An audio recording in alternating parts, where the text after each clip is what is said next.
Chapter 10, second part, or second lecture rather, kind of starts out with continued population growth and where we're headed. What these charts actually show is the difference between 2004 and 2025, and of course these projections may even be outdated for now. Got to look them up on the internet. But in 2004, China was at 1.3 billion people. By 2025, probably 1.4 billion people. Not as much growth as India, and simply because they have the one-child policy, which I believe they're more relaxed on now. United States were projected to go from 294 million all the way up to 349 million.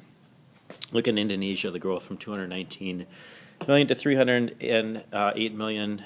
Brazil is expected to grow very quickly too. Pakistan is another country. Look at Russia, negative direction, and that's because they have a very poor economy over there. Japan's going in a negative direction too, which is causing all sorts of problems, including a lack of a workforce. Nigeria is growing very quickly too. Another chart right here that actually shows how many kids the women are having on average, and it's between 1950 and 2004. So obviously, even in the United States, between those times, we've had significant socioeconomic and basically different programming within our populations, and mainly because like women don't stay at home as much anymore. Some do, which is great, but a lot more are out in the workforce. In the world, in 1950, the average was 5 children per woman, and it's going more towards 2.8 right now. Developed countries about 2.5 to 1.6. Look at developing though, from 6.5 to 3.1. That's a pretty significant drop. Africa still having a lot of kids. 1950, 6.6 on average per female, 5.1 is where they're headed. Unevenly distributed, the idea is why do we have human population increase? Well, we have a lot of people moving into new habitats, new climate zones, early and modern agricultural methods. The more food we can produce, the healthier we are, and we have lots of healthy foods now if we choose to eat it. And with that, we are having healthier bodies, we have better medicine, so we're having more kids. And we're controlling infectious diseases. This is why we're living longer, because we have better sanitation systems. We have better things like antibiotics and vaccines. The discovery of the vaccines in the 1900s, antibiotics in the 1900s and vaccines for that matter, has prolonged the life of many people. Population growth in developing countries is really increasing 15 times faster than that in developed countries. We are having less kids in countries like the United States compared to countries like India. By 2050, of course, it's deemed 97% of growth will be in developing countries. This gets into the idea of cultural carrying capacity. How large can our human population get before our population has a crash? We're going to talk a bit more when we do Chapter 9 down the road. So how long can we keep going? Two real key players in this game, Thomas Malthus and Paul Ehrlich. Thomas Malthus, 1798, theorized, and that was obviously many years ago, theorized about the influence of the population and growth and decrease, that it's not good basically to get a human population this large because we're going to run out of resources. Then Paul Ehrlich, a little bit more recent, came up with an idea called population bomb, and he warned of mass starvation and humans due to overpopulation. And we are seeing that, quite honestly, in many countries, particularly like in Africa, where they can't sustain their own populations. Humans have altered, unfortunately, 83% of the Earth's land surface, and the reason is because we need to grow more food. Can the human population grow indefinitely? Big question. This is a little chart of the United States population. We're going to get into the demographic transition model a little bit later, but as you can see on this chart, what happened is we had very huge population and births up here, and then we've had some up and downs. At the end of World War II, of course, the boys came home and we got that baby boom era, which I'll show you a chart of in a little bit. Afterwards, the baby boomers did not have as many kids because, well, many reasons. Moving to cities, getting different jobs, leaving the farms is one reason. And then if you were born between the mid-1970s and into the 2000s, you're what's called an echo baby boom, which is a bust era. So a couple comparisons on this chart, and we'll take a look at the years here. If we, 2004 and 2025, looking at the different lines on here, the United States is in red. 2004 estimated population 294 million. As I said, by 2025, 349 million. Mexico, look at the growth there, 106 million to 150 million. Canada, not growing so much at all. Look at the infant mortality. Infant mortality is of course, one of the measures of standard of living, and when before a child dies before the age of 1. In the United States, 6.7. In Mexico, 25, and this is out of 1,000, and in Canada, 5.2. So that's pretty significant there, particularly for Mexico, where they don't have quite the health system that we do or the sanitation system that we do. Life expectancy from 77 years in the United States to 79 years in Canada, where they're living a little bit cleaner than us, apparently. Total fertility rate, 2.0 to 2.8, 1.7. Percent population under age 15 is significant to look at. Mexico has a very significant jump at 35% of their population is under age 15. The reason that's important to look at is because they are the future generation that's going to soon. They're going to grow exponentially quick. Life expectancy in the United States between 1900 and 2000. Think about 1900, turn of the century. We're going from cowboy days into an industrial age or era. Life expectancy in 1900 was 47 years. You died of disease. 77 years now. Married women working was 8% back in the 1900s, and now it's probably over 81%. High school graduates, 15% back in the 1900s, now well over 83%. Homes with a flush toilet, only 10% in the 1900s, now almost 100%. With electricity, of course, 2%. We've got a huge new infrastructure in the United States. Almost everybody has electricity now, but not quite. Suburbs, 10%. A lot of people, we had this era, particularly in the 50s and 60s, where people moved out of the cities and the suburbs. We'll talk about that down the road. Manufacturing jobs went from $3 to $15, and that's even higher now. Homicides for 100,000 people. Because there's more people, because we're living close together, people unfortunately get angry, and there's homicides. 1.2 per 100,000 people and 5. So that's gone up significantly. Another factor that really comes into play is immigration and emigration. Big factor, of course, in the 1800s is we wanted people to come to the United States. We had open doors. They all came through Ellis Island or through Canada, some from Mexico. What happened is then all of a sudden in 1907 we kind of peaked and we got new immigration laws, and of course that population went down. We have another in 1914, population went down.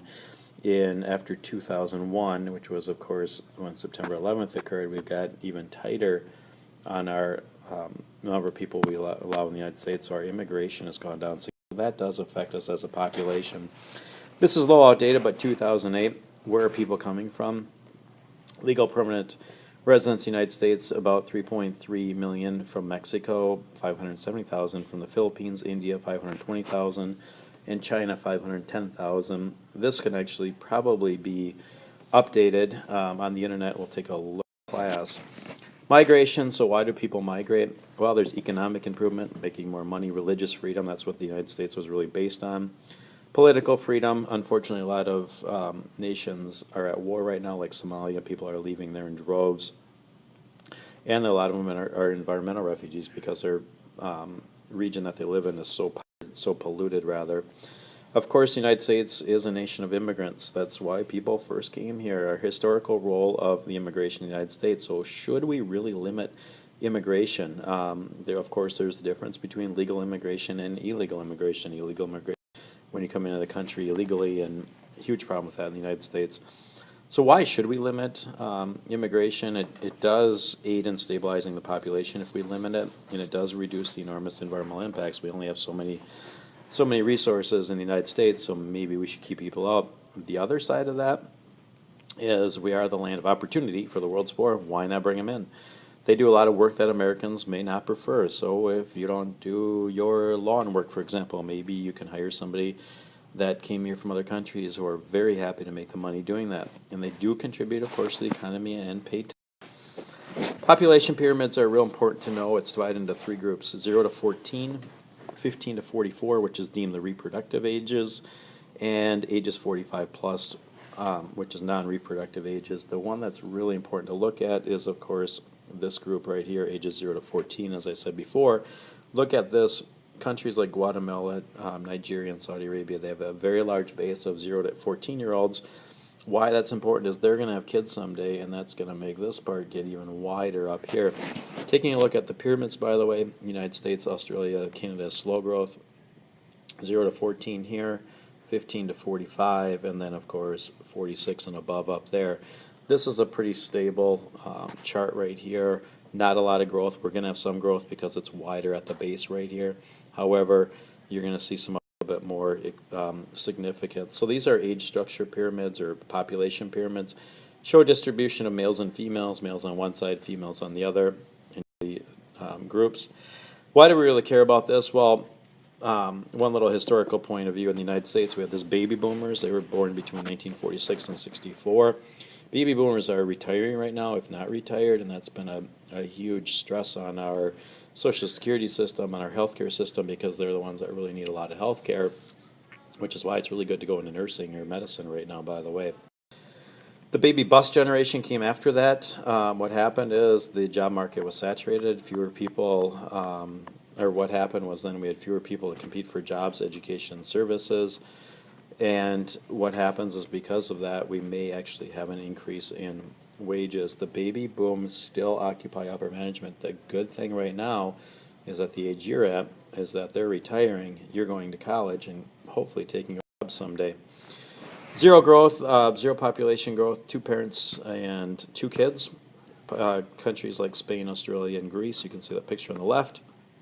Negative growth, where they're having either 0 or 1 child per 2 people. Germany, Bulgaria, and Sweden are an example of that.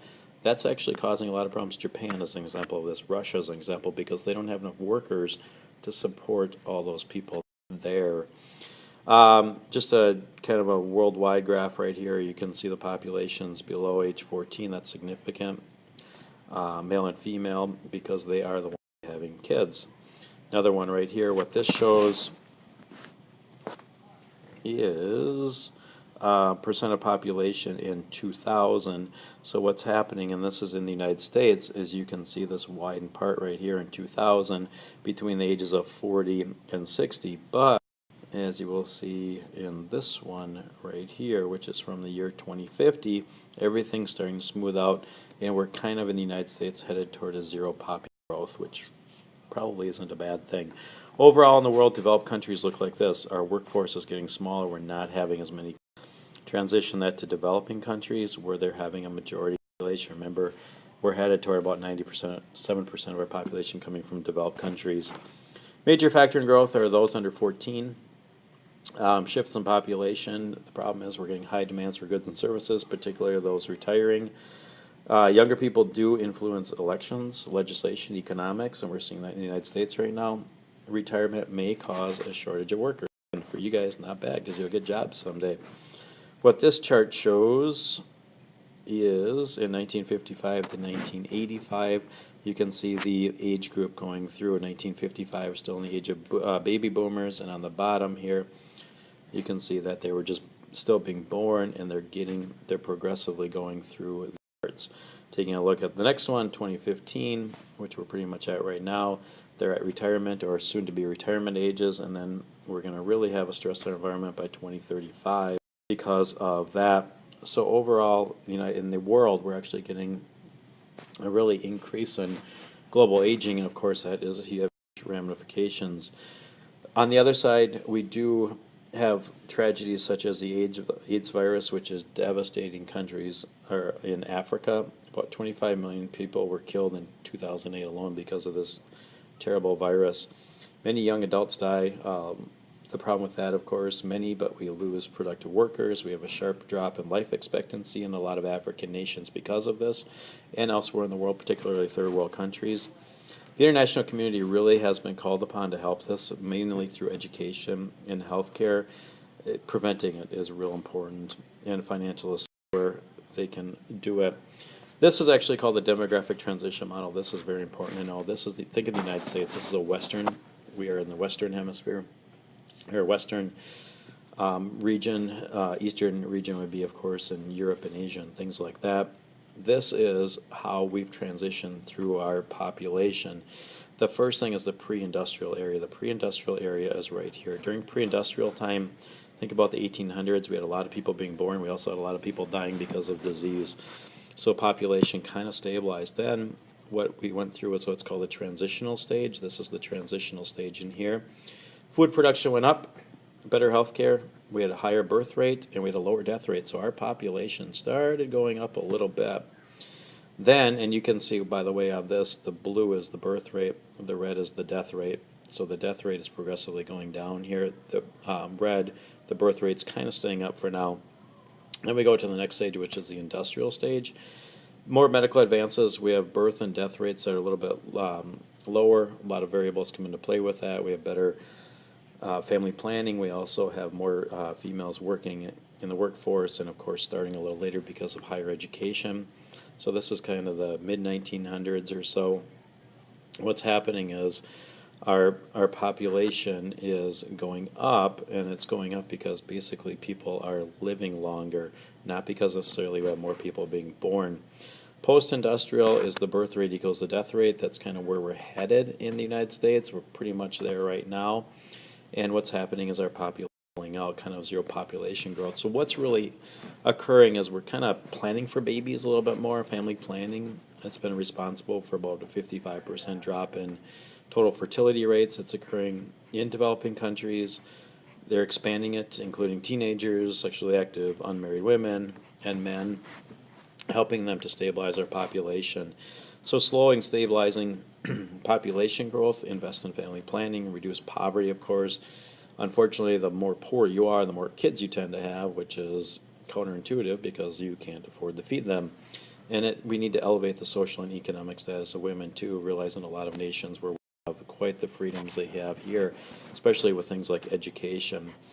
We have higher paying jobs, human rights without suppression, of course, and kind of the idea quote that actually came from a developing country, for poor women the only holiday is when you're asleep, which is terrible because they carry most of the workload in a lot of still nations where they're up very early to make meals, working in farm fields, things like that during the day, and then cooking at night and really running the family. And of course we need to empower kind of a way for that in some regards. A couple examples in India, of course, there is a huge gender bias in India toward the males, and which is causing huge problems in that region. We have a lot of poverty and malnutrition, a lot of environmental problems. About half the cropland has been degraded due to soil erosion. About 2/3 of the water is polluted, inadequate sanitation. So of the people being born, of course, India is headed in the direction where they're going to be the highest population pretty soon. Huge environmental. The one-child policy in China, of course, encouraged fewer children. Couples with one child were rewarded with extra food, larger pensions, better housing, bonuses, free tuition, preferred employment, or for the child down the road, and education for that matter too. The problem is it's creating gender imbalance, again, males being more favored. They do have a very fast-growing economy, which has actually affected our economy in the United States.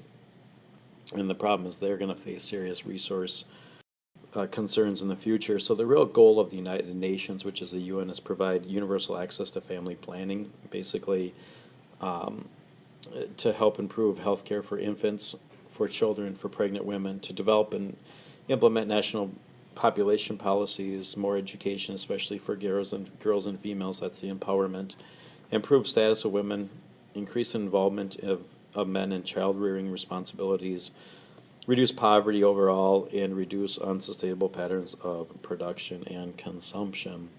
That's it for Chapter 10. Quite a bit, but good stuff.